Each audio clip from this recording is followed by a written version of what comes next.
नमस्कार दोस्तों, मैं राजकुमार मिश्रा आज काफ़ी समय के बाद आप लोगों के सामने एक बार फिर से उपस्थित हुआ हूँ अपनी एक और कविता को लेकर। और दोस्तों, जो आज की ये कविता है ये एक हास्य कविता है और उम्मीद है कि आप लोगों को बहुत पसंद आएगी। और अगर आप लोगों को पसंद आए तो प्लीज़ हर बार की तरह इस बार भी लाइक, कमेंट और शेयर करना ना भूलें। शुक्रिया। कविता इस प्रकार है। कल्लू भैया धर्मपत्नी की किसी बात पर ऐठे थे। कल्लू भैया धर्मपत्नी की किसी बात पर ऐठे थे। मोटे मोटे नथने फुलाए चारपाई पर बैठे थे। सोच रहे थे मन ही मन में नखरे देखो बीवी के। सोच रहे थे मन ही मन में नखरे देखो बीवी के। हर मौके पर ताने मारती मुझको यार गरीबी के। सोच रहे थे मन ही मन में नखरे देखो बीवी के। हर मौके पर ताने मारती मुझको यार गरीबी के। मैके की देती रोज़ दुहाई, मैके की देती रोज़ दुहाई। क्यों मैंने ऐसी आफत लाई। बहुत हो चुका अब न सहूँगा, हर शोषण का प्रतिरोध करूँगा। बहुत हो चुका अब न सहूँगा, हर शोषण का प्रतिरोध करूँगा। महिलाओं के शोषण पर तो महिला मोर्चा बनता है।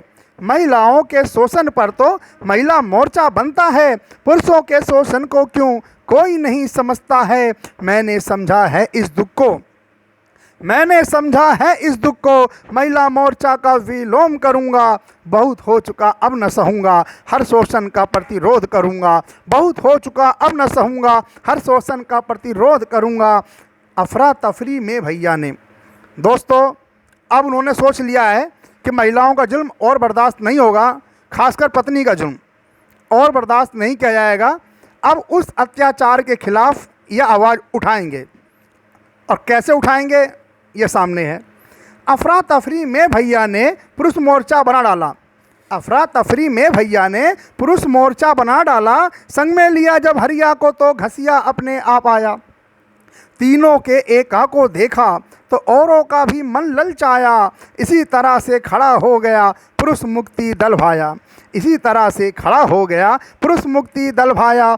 महिला विरोधी काम से इसके चर्चा सारे आम हुई। महिला विरोधी काम से इसके चर्चा सारे आम हुई। सारे शहर में फिर से तो महिलाएं बदनाम हुई। घबरा कर सब महिलाओं ने, दोस्तों फिर क्या हुआ, जब इनके संगठन से सभी महिलाएं परेशान हो गईं और उनको कोई और रास्ता नहीं दिखा तो उन्होंने क्या किया। घबरा कर सब महिलाओं ने एक जगह फिर मीटिंग की। मान मनोबल करके फिर से पुरुषों के संग चीटिंग की। घबरा कर सब महिलाओं ने एक जगह फिर मीटिंग की। मान मनोबल करके फिर से पुरुषों के संग चीटिंग की। कल्लू भैया की भी पत्नी आई उन्हें मनाने को। कल्लू भैया की भी पत्नी आई उन्हें मनाने को। मन में भैया सोच रहे थे और उसे सताने को। कल्लू भैया का मन नहीं भरा था अभी, वो उसको और परेशान करने के लिए सोच रहे थे अपनी पत्नी को। कल्लू भैया की भी पत्नी आई उन्हें मनाने को। मन में भैया सोच रहे थे और उसे सताने को। दिया घुमा के एक हाथ जब बीवी को सबक सिखाने को। पास की हांडी फूट गई थी, दही था जिसमें खाने को। पास की हांडी फूट गई थी, दही था जिसमें खाने को। आँख खुली तो टूटा सपना, माथा पकड़ लिया था अपना। आँख खुली तो टूटा सपना, माथा पकड़ लिया था अपना। सोचा अब फिर से बीवी मारेगी। सोचा अब फिर से बीवी मारेगी। झाड़ू से मुझे सुधारेगी। आवाज़ तभी आई कानों में, आवाज़ तभी आई कानों में। अरे आपने अब क्या तोड़ा, प्यार से तुमको समझ ना आया। देऊं हाथ और भी थोड़ा। तब आवाज़ तभी आई कानों में, अरे आपने अब क्या तोड़ा, प्यार से तुमको समझ ना आया। देऊं हाथ और भी थोड़ा।